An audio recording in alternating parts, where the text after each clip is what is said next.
Twitter has chosen Ghana. Big surprise. So here's my question.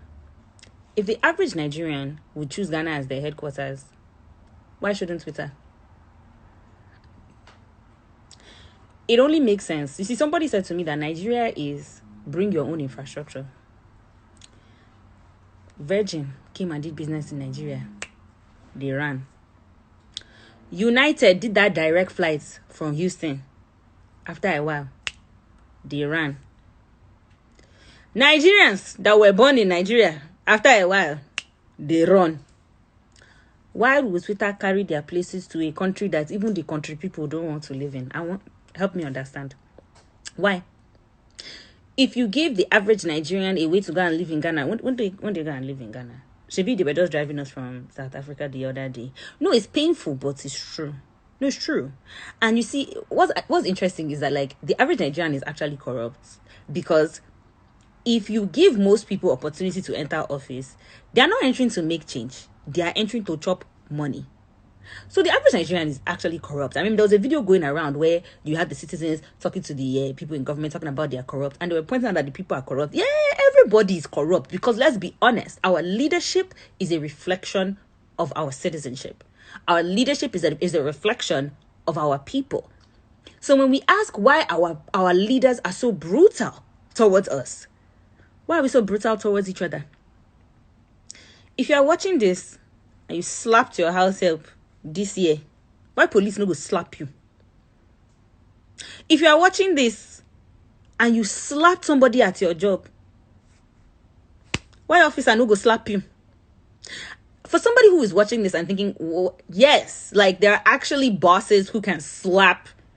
Yes, they can slap people at their jobs in Nigeria. Like, these are the human rights violations that go on in that country. We violate each other like beans every day. And then we now cry, they're violating us. And the funny thing is, this NSARS one blew up because it affected the middle class or the slightly wealthy, just like it did the lower class. But there are plights of the lower class that exist in Nigeria every single day that go ignored. Now, for the person in the last video in the comments who said, you think it's funny how I'm not in the lower class, but I'm talking about the things going on with the lower class. Yeah, Dumbo, that's what an advocate does. An advocate speaks up for people who cannot speak up for themselves. So if you have an issue with somebody advocating for people who need people to speak up for them and fight for them, you might want to go and check your issues, because that's the problem. That's the problem. People should be speaking up for people who need to be spoken up for, honey. Anyway, back to the basics.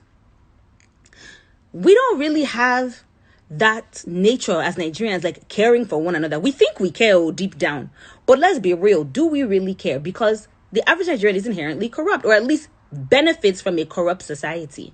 And the average Nigerian is not really willing to hold their leaders accountable, because they know that if they hold their leaders accountable, they themselves will have to be held accountable. See, if you are held accountable, you will not be able to purchase things from a child in traffic, as I mentioned in my last video.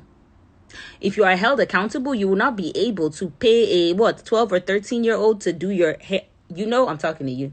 You know, because look, guys, you know what? Let me put it into better perspective. DJ Switch gave her all her sanity, and she damn near gave her life for that country. And we watched and we cried. And in true Nigerian fashion, within a week or two, Big Brother Naija overtook NSARS on Twitter as a trend. Yeah. And she came out and she was like, what is going on? And I watched this woman and my heart was breaking, because you cannot tell me that it's not us that killed Jesus. Nigerians, I find it hard to believe. Like, I can't think of any other place where you will send them somebody to help them and they will nail that person to a cross and spit on them and tell, give us Barabbas. That's us.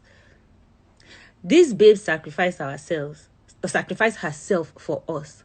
And within 2 weeks, we were yelling, give us Barabbas. Everybody gave their credits. They were pressing. BBNAIJA was trending. And you picked your winner. And Less than what, a month ago or some weeks ago, there was a BBNAIJA person, better now we have been a participant, me I know today follow, that told you that some of our handbags are more important than some of you, or is it more popular than some of you? That's what you people want to be hearing now. No, it must be what you want to hear. Because for us to be distracted from fighting for our lives to picking people that can shit on us is the one thing that I cannot understand. And then the thing about us is that we don't want celebrities that are kind and helpful, or else by now DJ Sweet should be like the biggest celebrity in Nigeria. No. We want the one that will shit on us and tell us that their handbag is more popular than us. That's why "Who the Brits" is the most popular slang, right? Because Nigerians and oppression, they go hand in hand. That's our favorite. A Nigerian's favorite hobby is to oppress. That's why everybody's walking around, "Hey, Chuck." It's a cool slang, don't get me wrong, because you can catch me saying it. But our priorities warped 100%. We went back from fighting for our lives to pressing our phone and voting for BBNAIJA. If you are a company that is looking to invest in a West African country that will show signs of development and can show signs of growth, why would you pick Nigeria? We can't even stay focused on our human rights for 1 second because we are so focused on immediate self-gratification. We put people in office and they're looking for how to siphon funds off so that they can help themselves for immediate self-gratification. Meanwhile, they miss the mark completely that down the road, that money that you've stolen will actually affect you and your descendants. You chop money for the airport and at some point, stuff isn't going to work and you can't land planes in Lagos. Sound familiar? You chop money so much, at some point, the world might lock down and you won't be able to find healthcare outside of Nigeria, and then you will find yourself sneaking out trying to catch flights to Cuba where you can't, and then you die. And I hate to say it, God rest that man's soul, but that's what fucking happened. And we're still gonna keep this shit up? Now, granted, we can't force our dictators to do anything. Now, I call them dictators because, it's funny, right? The Nigerian form of leadership, we claim that it's a democracy, but let's be real. Even we, the people, we are dictators. Every Nigerian is just looking for who they can dictate and oppress. That's just the truth. When we look at our school systems and the prefectship and how the thing is tailored, we actually teach our children dictatorship, but then expect them to apply democracy in the real world. See, in most schools, the prefects are chosen for the students. They don't vote. So the adults choose for the students. Meanwhile, everywhere else, so they vote for their own. They're chosen for the students. And then they run the school like some kind of slave plantation where the prefects are what's that they call them? And then the students are the slaves. And then each junior student is waiting for the day. So I can't wait, man. We'll shout at junior students. I'll shout at junior. Look, bruh, I'm not even going to lie. I went to secondary school in Nigeria. The people that even in my set will even know me. By the time I reached SS3, when it was time to be shouting, "Are you mad? Line up!" I wasn't doing it. And even them, they were like, "Why won't you?" Because I'm not stupid. How can you ask people that were never taught democracy to practice democracy? Now, let it not be that I just came here shouting and ranting and I didn't provide any solutions. So if you know your child is in a private school and you're watching this video, why don't you implore that school to ensure that your children's prefectship process is run democratically so that the children can learn how a democracy functions? I really think that is a start. If your children go to private school, if your children even go to public school, you can ask, but you can't force them. However, private school, you people are giving them the money. Ask for it. Our country pretty much runs exactly like a prefectship, with each person waiting to enter and see how they can oppress, who they can oppress, and if they can out-chop the other person's... Like, it's... Come on. The average Nigerian is inherently corrupt or benefits from corruption. If you've paid a police officer to pass through traffic, you've benefited from corruption. We need to start asking ourselves these questions, and we need to start making demands, even small demands. For example, why do we have military officers roaming the streets like we are under military regime? This is why I called it a dictatorship. Why are military officers walking around harassing citizens for wearing camouflage? Yeah. So like if you wear camouflage and a military army person walks by, they can carry you at gunpoint to an ATM to withdraw money. That way you can bribe them to leave you alone. This is not made up. This is a fact. It happened to my cousin. I'm always saying it happened to my cousin. Well, I have cousins in Nigeria. It happened to them. Why are they on the streets of Lagos and everywhere else bothering people when we have terrorists in Sambisa forest that they need to be fighting? That's one thing I want to understand. In the US, we don't have army officers roaming anywhere unless there's a state of emergency.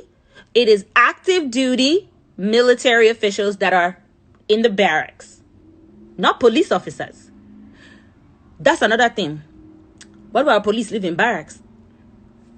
If our police lived amongst us like they did everywhere else, wouldn't they be more inclined to protect their community? So, in scenarios where allegedly a lot of people claim that sometimes police don't come when people call for help due to armed robbery because some of them allegedly want to enjoy the spoils of the robbery with the robbers. Allegedly. I'm a lawyer. Look, this is what I heard. The streets be talking.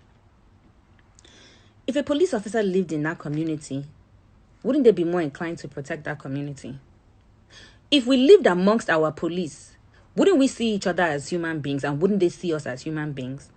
There's something about us as Nigerians where we dehumanize one another in a way that is astounding. Now, please, this is not for the people who don't do it. I don't need you in the comments talking about, actually, we are sincere, we are this, we are loving. We're not.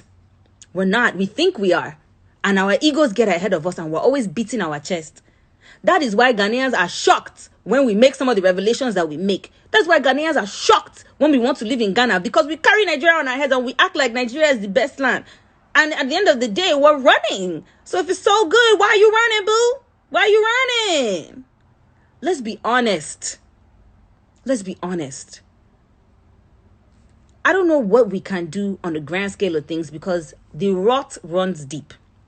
But like I said, our leaders and our country as it is right now is the reflection of the individuals, and we, the individuals, need to look to make a change. We need to stop all this tribalist bullshit. We need to stop all this religion crap, everybody discriminating one religion against the other. At some point, we're going to have to come to the table and start treating each other with freaking common decency. Online, in person, and in real life. Look, all the things that I've mentioned about schools, these are demands that we can make. About our police no longer living in barracks, these are demands that we can make. Our military roaming the streets, these are demands that we can make. Like, they really actually need to be deployed to the north and not in the south bothering people over some camouflage. I don't know what we can do to fix all our problems.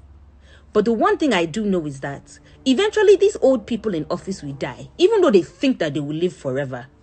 No shade, Tinubu. They can tell anybody that they are 50, 40, 30.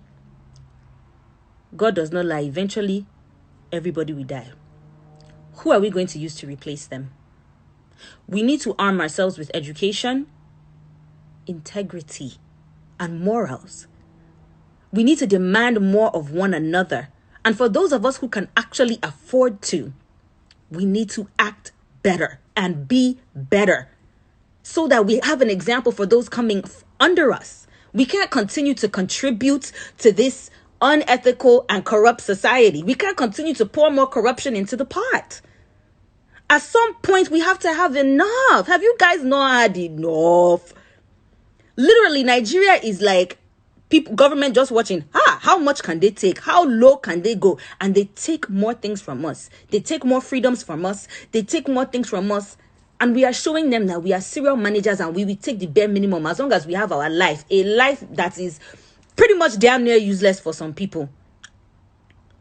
No country that has gotten ahead with the people still trying to hold on to corrupt ways or not trying to do what they're supposed to do. We have to do our part. And our part begins with us demanding more, maintaining our priorities, and doing better. So, if you came back for this, share it. Don't share it. I hope this video makes a difference. And if you disagree, you can, fine, disagree. Let's not do better. But at some point, Nigeria is on the back of Nigerians. And we have to do our part. We cannot be waiting for somebody to come and save us all the time. We cannot continue to kill innovation and then wonder why nothing new grows from our dead-ass soil. Be better. We have to be the change that we want to see in the world, as cheesy as it sounds. That's the only way we're going to get ahead.